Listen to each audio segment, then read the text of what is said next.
Hello, welcome to the British English Podcast. My name is Charlie. You are here because you are learning English, interested in British English, and you want to know a little bit more about British culture. If that's not why you're here, then I'm a little bit confused, but it's okay. You're allowed to be here. Come on in, sit down, enjoy yourself. And today we're looking at a particular part of British culture. I would guess that you're thinking the same. You know, the UK or British people are famous for one thing and one thing alone, aren't we? Sure, we've got the Queen, we've got the tea, we've got the rain, we've got some humour. But most of all, we're known for our outstanding cuisine. The Italians don't have anything on us, right? We're an island of more than roast beef and beef Wellington and beef stew and, well, just beef. We also have chicken, don't we? Yes, we have chicken. And we are also a people with a sweet tooth. That means we enjoy sugary things like chocolate and sweets, which Americans call candy, but also a good old dessert or pudding, as we like to say. In fact, our sweet dishes are probably the most popular food exports across the world. But for some reason, the rest of the world never caught on to Marmite or jellied eels. I don't know why. But come Easter, Easter is on the horizon for me right now. We're in February when I'm recording this. So I thought now might be a time to introduce you to the range of chocolates so cherished by the Brits.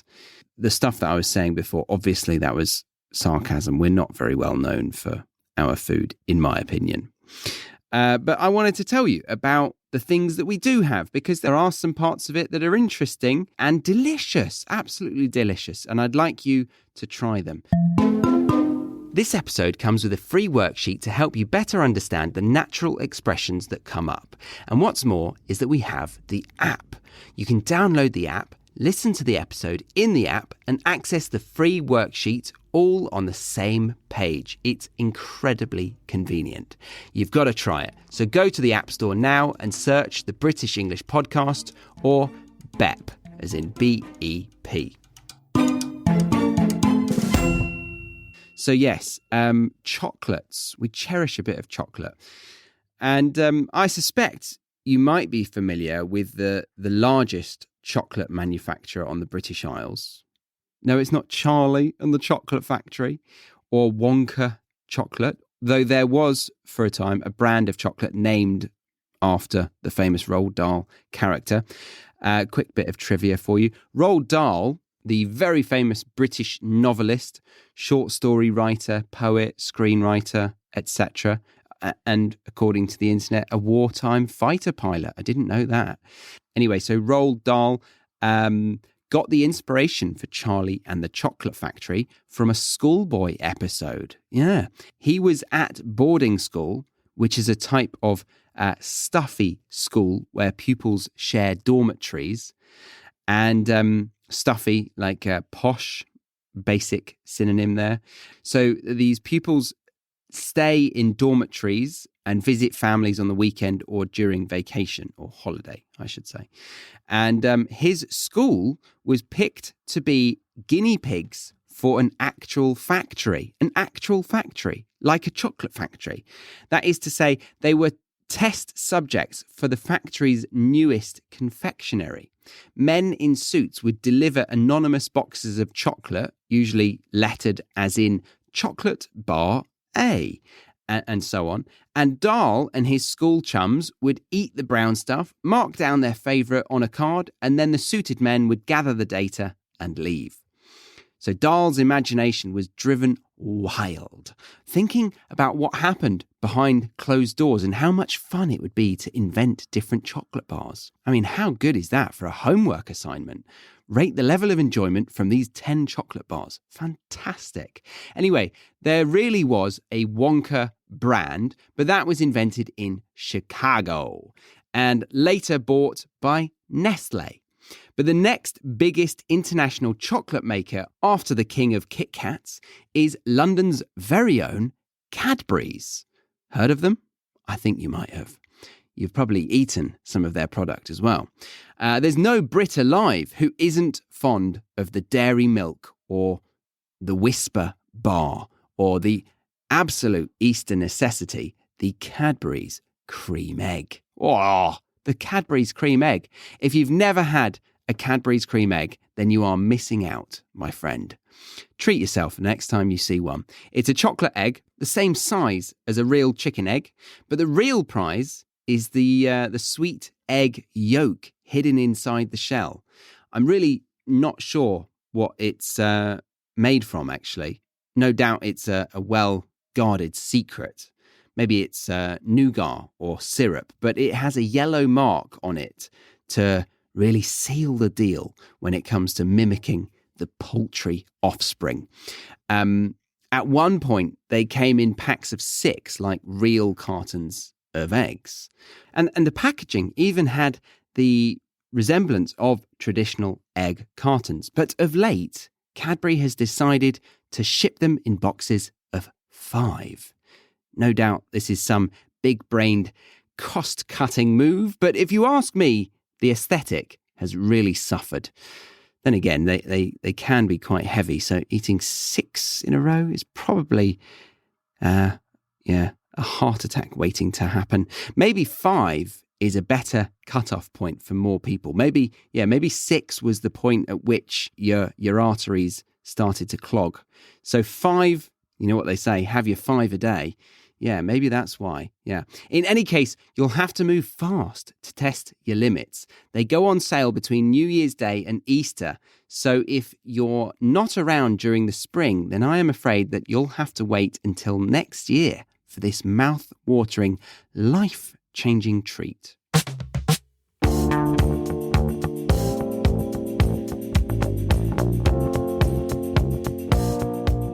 I just wanted to check in with you about something. Are you one of those language learners who often thinks, am I actually making any progress with my English?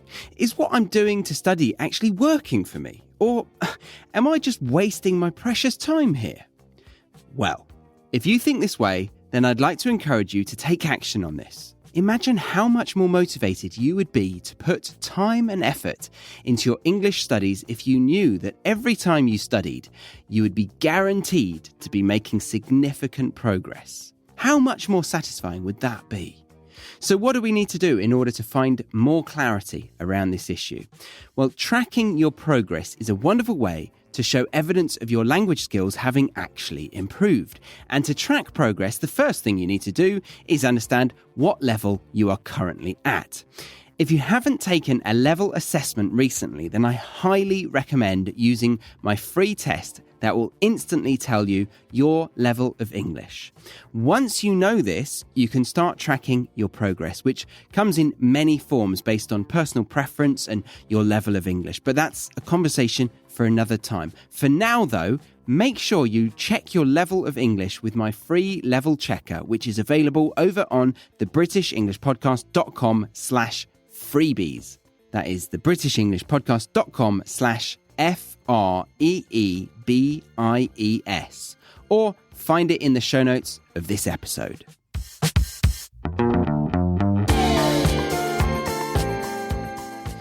But that's just spring. What about summer? Well, they say that the British summer lasts from Tuesday until Thursday. But in fact, we do get an average summer temperature of 29 degrees. It's just that the wind from the Atlantic Ocean tends to give us more clouds, which means summer months can be overcast. But boy, can you still feel the heat, even if you're not getting the sunshine. So we like to have a special type of ice cream. It's so special that we don't even know the real name of it. It used to be called the 99 because it would cost 99p. But inflation has had its way with our frozen dairy snack, meaning a 99 can cost from, £1.50 up to even, I think I've seen one at £2.20 once. But that was for a large with a flake. Yeah. Older generations, and I sometimes call it this, call it Mr. Whippy, after the franchise of ice cream vendors who popularised it. But all you need to know is that you can just simply go up to the ice cream van and say, "Can we have 2 ice creams, please?" You'll get 2 of these 99p Mr. Whippy, £1.20, £2.20. When you're there, it might be even £5 by now. But yeah, if you just say, "I'll have 1 ice cream, please," or "I'll have 2 of them, please." Even if you just go up to them, not to encourage you not using your beautiful English that you've been studying to practice when you come over to the UK, or if you're already in the UK, but you could probably just raise the amount of fingers that you want to represent how many ice creams you want, and you'll get these 99p Mr. Whippies. Anyway, what is it? It's basically a swirl of vanilla served in a cone with a chocolate flake, Cadbury's again, and sold from ice cream vans that look like they've, how do I describe it? They've done a stint in prison, we could say, yes. They are covered in knockoffs of copyrighted characters, but the artistic style tends to be so malformed, so garish, which is to say strange and misshapen, yet loud and obnoxious, a lot of adjectives there, that there is no real threat from Disney's legal team, because, they've morphed these characters into something that is almost unrecognizable. So now that you know that these vans are legally operating, you may wish to adorn your ice cream with a variety of sauces. Yes, sauces come with this treat. All the classic ice cream sauces you can imagine. There's blue and red, and that's it, really. Yeah, there's blue and red. Not sure what they're supposed to taste of either, but they are there. If you want to make your already processed treat feel nuclear, I feel like these blue and red sauces give that sort of, nuclear kind of taste to it. Almost like you're licking up futuristic fake food. Yeah, it's delicious. Honestly, it's what us Brits are made of. So summer is over now. We've had our ice cream. We've had our fun. We've had our nuclear sauces. So the summer is over, and now we're entering the colder part of the year. How do we satisfy our sugar cravings, I hear you ask? A chocolate orange made by Terry's, and also we like Jaffa cakes. The former is my favourite chocolate. If you ever wanted to get me a Christmas present, get me a Terry's chocolate orange. And the running advertisement around Terry's chocolate orange is that it's not Terry's, it's mine. It is actually segmented like a real orange, and you get to have fun smashing it against a hard surface to break the parts off. Because at the beginning, it's not quite as soft as an orange. It's almost as hard as a cricket ball or a baseball, if that analogy helps you more. So it's rock hard. You need to crack it open. And normally people, the other campaign is don't tap it, whack it. So you don't tap it against the table gently, you smack it. And then the segments of orange fall apart. And I'm actually addicted. No, I'm not addicted because I don't have it regularly. But if I have a Terry's chocolate orange in my hand, I will probably consume the entirety of it in one sitting, maybe 2 sittings, because it is a huge, huge amount of chocolate to consume in one. Probably it would take me 2 to 3 sittings. Most people would be balanced and have 2 to 3 segments when they want a little snack, but I would have half of it and then go back for half the next day. Anyway, that's Terry's chocolate orange. The other one I mentioned, Jaffa cakes. Now, Jaffa cakes, they can be consumed at Christmas. I actually have them whenever, all year round. The other thing that comes to mind for me is roses. Roses are a tin of chocolates, of a variety of different flavours of chocolates. And my grandfather used to always get a tin of roses on Christmas Day for us to scoff. But let's go back to Jaffa Cake. So Jaffa Cake has many international imitations, but they are basically sponge discs with an orange jelly centre covered in chocolate. And they are, in fact, cakes and not biscuits. This is of great importance. There was a famous court case over this, which goes to show how serious the British take puddings.